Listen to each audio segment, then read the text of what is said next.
Hello guys, I am Imran and you are watching Technology Tips. Did you know that you can make your business invoice with your file and you can send it to your customer via WhatsApp or print? So stay with me and I will tell you how to do it. So now let's go to your mobile screen and first of all open the Play Store app, and here you will search Bill Book app,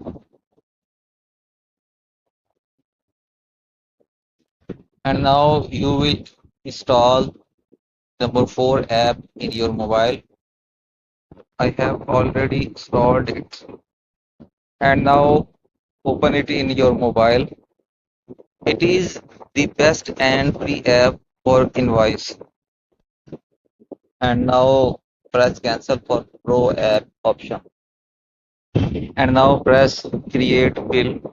I am making a invoice for example. You will write name of your items, quantity of your items, and price of your item. After filling in the details, it will calculate automatically. Now you can share it with WhatsApp and other apps. You can also change the name of your business and details in the settings.